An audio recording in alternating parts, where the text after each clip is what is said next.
indeed and friend indeed. Genuine friend never run away from his friend at the time of danger. He always helps him, stand by him. আজকে ঢাকায় গিয়ে মানে বাংলাদেশে গিয়ে আমি বুঝলাম একটা না অনেক বন্ধুই তো বাংলাদেশের ভাষায় কথা বলো না বাংলাদেশের ভাষাটা কিন্তু খুব একটা হ্যাঁ ভালোই তো বলে শুনতে তো ভালো লাগে আমি আইসি এরকমই ফাটাফাটি মজা করলে সুন্দর মানে ভাবা যায় না ভাবার বাইরে এত ভালোবাসা পেয়েছো এত ভালোবাসা মানুষ যে মানুষকে এত ভালোবাসতে পারে ওখানে না গেলে কেউ বুঝতে পারে হ্যাঁ এত সুন্দর আপ্যায়ন এত তুই তো জড়িয়ে ধরা মানে তুই না দেখলে বিশ্বাস করবি না সে যে হ্যাঁ একটু চা খাবো নিয়ে মানে তখন না কেমন যেন আমরাও নিজের লাগছে আরে যখন শহীদ মিনারে নিয়ে গেল নিয়ে যাওয়া মাত্র গাড়ি থেকে আমরা গাড়ির মধ্যেই আছি ওই বাবু সোনাদের বাড়ির ওইখান দিয়ে হু হু করে আসছে আমি তো বুঝতে পারছি না যে ওখানে মিট আপ কি এটা তো ছুটছে কেন এখানে কি কি ও বাবা গাড়ির একদম চারিদিকে জড়িয়ে ধরে রেখেছে বেরোচ্ছি এ টেনে এদিকে নিচ্ছে ও টেনে ওদিকে নিচ্ছে হাত চুচ্ছে গা ভাবতে পারছি না গা হাত পা কাঁপছে সবাই এরকম বলছে মানে ওই যে কি ভালোবাসা ওই জায়গাটা ওটা মানে ওই স্পটেই বোঝা যায় দারুণ আমরা দেখছি তো ব্লগে বসে ইলিশ খেলে কেমন ইলিশ খেলে কেমন ইলিশ পদ্মায় নিয়ে গেছে পদ্মা ব্রিজের উপর দিয়ে দেখছি সব তারপর পদ্মার একটা হোটেলে নিয়ে গেছে সেই হোটেল থেকে 3টে ইলিশ নিয়েছে 3টে ইলিশ নিয়ে 1 কেজি 300-400 করে এক একটা সেটা চোখের সামনে কাটবে চোখের সামনে এক বোতল তেল দিয়ে ভাজবে সেই ভাজার মধ্যে বেগুন ভাজবে বেগুন ভেজে আবার ওই মাছের লেজাটা দিয়ে লচা খাবে তো মাছের লেজাটা দিয়ে ভর্তা সে কাটা নাই কিছু নাই এত test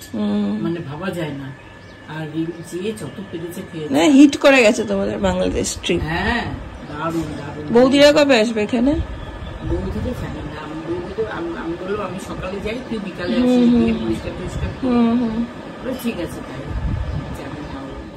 hey everyone good morning and welcome back to our channel সকালটা আজকে শুরুই হচ্ছে বাংলাদেশের গল্প দিয়ে আমি যখন বিছানায় তখন মেজমা ঢুকছে ওই অবস্থাতেই ক্যামেরা অন করে মেজমার সাথে একটু কথা বললাম শরীরটা বেশ ডাউন আমার আজকে মানে সেই দিন তো তোমাদের বলছিলাম কালকের দিনটাই বেশ কিছু কাজ ছিল সব মিলিয়ে আজকেও শরীরটা উইক আছে যাই হোক শুয়েই ছিলাম এখন ভাবছি যত শুয়ে থাকবো তত যেন মনে হয় শরীর চলছে না আরো খারাপ লাগছে শরীরটা তো আর মাকে বললাম মা আজকে একটু চিকেন রান্না হবে মাকে বললাম চিকেনটা আমি করি বাদ বাকি যা আছে মাই করছে না হলে কাজের মধ্যে না থাকলে আমার এটা হয় মনে হয় আরো শরীর খারাপ করছে শরীর জন্য একদম দিচ্ছে না মা আজকে মেনুতে কি ও মেজো মা আজকে নিচে লাঞ্চ করবে হ্যাঁ মাছ করা আছে আর তো করলাম টক করলাম আর মোচা আছে কালকে জেঠু বাড়িতে এসছে প্রায় 11টা তো আমি কালকে শুয়েও পড়েছিলাম অনেকটা তাড়াতাড়ি প্রায় 10:30 নাগাদ আমি শুয়ে পড়েছি এখনো জেঠুর সাথে গিয়েও দেখা করতে পারিনি পরে স্নান টান করে ফ্রেশ হয়ে যাব যাই হোক চলো দিনটা এখান থেকে খুব সুন্দরভাবে শুরু করি ব্রেকফাস্টে নিয়েছি এই যে আমার ছাতুর শরবত আর ভাবলাম যে মানে ছাতুর শরবতটা খেতে খেতে তোমাদের সাথে একটা জিনিস শেয়ার করি তোমরা দেখলাম অনেকেই এই কমেন্টটা করছো যে অনেকদিন ধরে করছো যে শৈবালকে বলো কলকাতার কিছু একটু পাঠাতে একটু কোনো ভিডিও পাঠাতে ওই বাড়ির সবাই কেমন আছে দেখবো লাস্ট কিছুদিন ধরে তো শৈবাল এতটাই বিজি যেহেতু আমি এর আগেও ব্লগে বলেছি এইটা ওর কাজের টাইম এটা ওয়ার্ক সিজন প্রচন্ড ব্যস্ত থাকে ও যারা এই সিভিল ইঞ্জিনিয়ার বা এই কনস্ট্রাকশন লাইনে আছো তারা নিশ্চয়ই জানবে জিনিসটা যে এই টাইমটাই ওদের কাজের সময় এরপর বর্ষা ঢুকে গেলে ওদের কাজ আটকে যায় তার মধ্যেও হলো যে শৈবালের প্রচন্ড একটা অফিসের এমার্জেন্সির জন্য লাস্ট মানে কোনো নোটিশ ছাড়াই মানে একদিনের নোটিশে ওকে বেরিয়ে যেতে হয়েছে আহমেদাবাদ ও এখন কলকাতাতে নেই সো কলকাতার কোনো ব্লগ বা কোনো কিছু আমি সেই কারণে একেবারেই তোমাদের সাথে শেয়ার করে উঠতে পারছি না প্রথম দিকে একবার দুবার ওকে বলেছি বাট ও এতটাই ব্যস্ত কি ও কোনো করতে পারেনি আর এখন তো সেটা একদমই পসিবল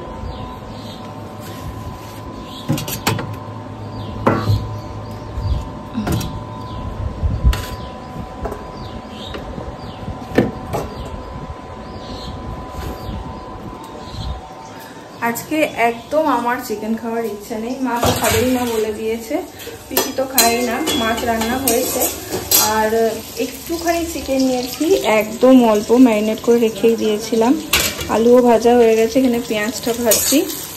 একদম অল্প তেলে পাতলা করে চিকেনটা করবো।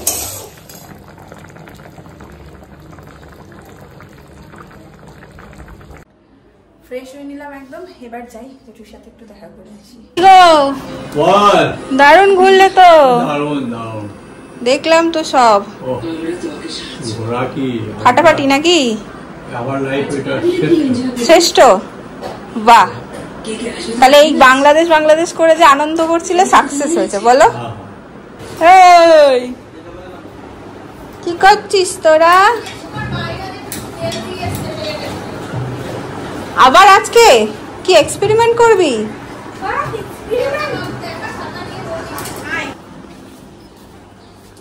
কি করেছে এটা আবার দেখি, কি এক্সপেরিমেন্ট। এই আমি চটি পরলাম না যে, দাঁড়া। পড়িস না, এইটা পরে নি। এটা কার? হাই রে, চল।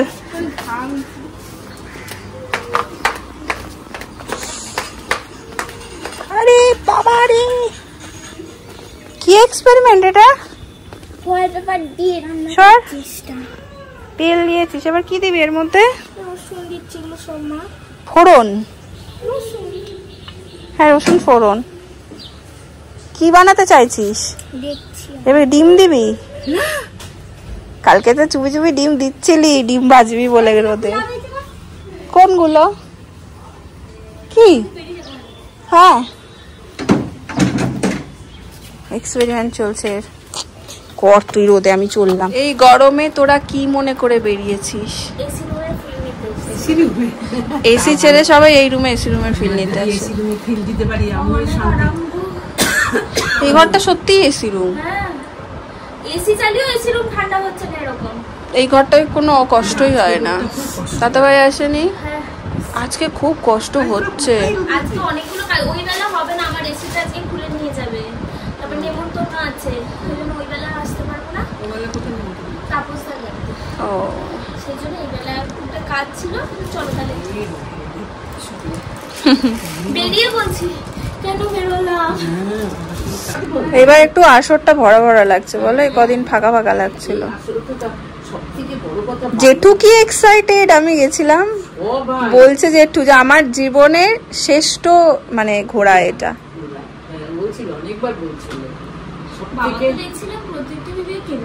হ্যাঁ, তবে বাংলাদেশের মানুষদের আপ্যায়ন চরম, নিজের করে নিতে পারে, এইটা আমার দারুণ লেগেছে। বাংলাদেশ থেকে যখন এসেছে কেউ আসতো, মা এক পদ দুপদে হতো না, অনেক পদ করতো, পায়েস করবে তার মধ্যে, মানে না হলে আত্মীয়তা হয় না। আমরা যখন বিয়ের পর মা ওইরকম করতো, মা এরকম করো কেন, এরকম করবে না, আজকাল কেউ খায় না এরকম, আমরা তো 2-3 দিন থাকবো, তুমি আস্তে আস্তে এক পদ দুপদ করে করে করো। এখন বুঝতে পারি যে ওইটা মানে তাদের হ্যাবিট ছিল, বেশি ছিল যে ও পড়বে কি, ওর এদিক দিয়ে ফোন, ঘরে আসতো নিয়ে। আমি বলতাম তখন, চন্দন এত বন্ধু কিন্তু মানুষের হয় না, একটাই বন্ধু। তখন একটা ইংরেজিতে আমরা ওই ফ্রেন্ড সম্বন্ধে পড়েছিলাম, ওকে বলতাম friend in need and friend in deed, genuine friend never run away from his friend at the time of danger, he always helps him, stand by him. আজকে ঢাকায় গিয়ে মানে বাংলাদেশে গিয়ে আমি বুঝলাম একটা না, অনেক বন্ধুই দরকার, একটা বন্ধুতে হয় না। ওর যে এত বন্ধু, সেই বন্ধুর সার্থকতাটা বাংলাদেশে গিয়ে আমি বুঝতে, মানে বাংলাদেশ থেকে তোমরা বুক ভর্তি জিনিস নিয়ে আসছো। বাংলাদেশ থেকে যে তারাও ওখানেও যে ওর বন্ধু উৎপত্তি আছে, বন্ধু আছে, মানে ও যে সবার সঙ্গে মিশতো। হ্যাঁ, এটা বিশ্ব শিক্ষা সত্যি বিশ্বভারতীর একটা বৈশিষ্ট্য। একটা কারোর কিছু হলে সব একদম পাশে এসে দাঁড়ায়, একদম তাই, একদম। এত ভালো লাগলো মানে ওদের বাড়িতে এখন শুধু বাংলাদেশের গল্প বলো। সবাই এত ভালোবাসা পেয়েছে বাংলাদেশের সবার কাছ থেকে। আমাকে পার্সোনালি অনেকে মেসেজ করেছিল যারা আমার সাথে কন্ট্যাক্টে আছে বাংলাদেশ থেকে, যে বনি এই দেখো জেঠুর সাথে দেখা হচ্ছে, এই দেখো বম্পিদির সাথে দেখা হচ্ছে, দেখে আমারও এখান থেকে খুব ভালো লাগছিল। যাই হোক, আমরা এখন লাঞ্চে বসবো। এই না মা, শুরু করো। গাছের মোচা, টক ডাল। গরমের মধ্যে যখন ক্যামেরাটা অন করছি দেখছি চোখ মুখের যেন কিরকম একটা দশা হয়ে গেছে, কিরকম একটা যেন লাগছে, না চুলের ঠিক আছে না মুখের ঠিক আছে। এমনি তো আমি যেমন ভাবে থাকি তেমন ভাবেই ক্যামেরার সামনে চলে আসি, খুব একটা সাজকে কোনোদিনই আসি না। আর এই যে এখন বাইরে বসেছে বিকেলের 8টা, আজকে সবাই আছে, পুলকদা আছে, মেজমা এখনো নামেনি মানে মনে হয় টায়ার্ড, ঘুমাচ্ছে হবে। তোমরা এত সুন্দর গোল করে বসেছো, একটু চায়ের দরকার তোমাদের। চা না, কোল্ড ড্রিঙ্ক, তাই না বলো? খাবে? তোমরা খাবে?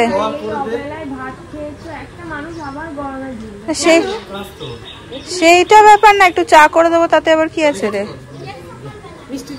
তুমি খাবে? তুমি সন্ধ্যাবেলায়? ঠিক আছে, ওকে করে দিচ্ছি। পুলকদার চায়ে চিনি বেশি খাই, বেশ খানিকটা চিনি হবে, ওটা দিয়েও খেতে ভালোবাসে।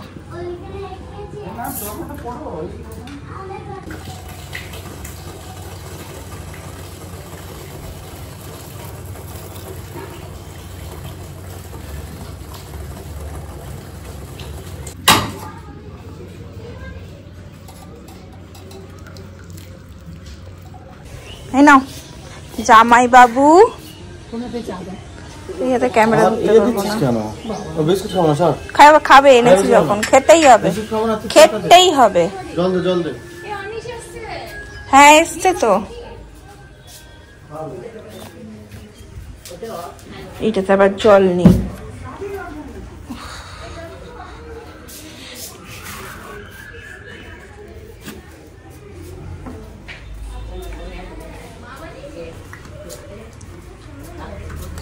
এই নাও, কি হয়েছে? বাজে ঘড়িতে প্রায় এখন 10টা। এই বিকেলের পর থেকে তার মাঝে বৌদি একটু এসেছিল, একটু গল্প গুজব হলো সবাই মিলে, আর তার মাঝে আমি আর কোনো ভ্লগ করিনি, কারণ বৌদিরা এসেছিল তখনও খুব একটা গল্প করতে পেরেছি এমন নয়। শৈবাল ফোন করেছিল, তো কিছু ইম্পর্টেন্ট কথা আজকে ছিল, মানে যেটা সারতে কিছু জিনিস নিয়ে, সেটা সারতে অনেকটা সময় চলে গেছে। এই করে আর ওদের সাথে আমার আড্ডাটাও ঠিকঠাক দেওয়া হয়নি। একবার করে এসে হ্যাঁ বল, কানে ফোন নিয়ে ওরকম করে চলে গেছি। কাল কোনো ভ্লগ আসছে না, কাল খুব ইম্পর্টেন্ট কিছু কাজ আছে, মোটামুটি সকাল বেরোনোর আছে, বাড়ি ঢুকতে কটা হবে তাও জানি না। সো কাল কোনো ভ্লগ আসছে না, কাল অফ ডে থাকছে। আমি আবার মঙ্গলবার ভ্লগ হয়তো করতে পারবো, বুধবার তোমাদের সাথে সেটা শেয়ার করব। চলো আজকের ছোট্ট ভ্লগটা এই পর্যন্তই রাখলাম। যদি ভালো লাগে ছেড়ে যাওয়ার আগে একটা লাইক করে দিও, কমেন্ট করে শেয়ার করো। কালকে আবার দেখা হচ্ছে অন্য একটা ভ্লগ নিয়ে। আজকের জন্য চলো টাটা, গুড নাইট।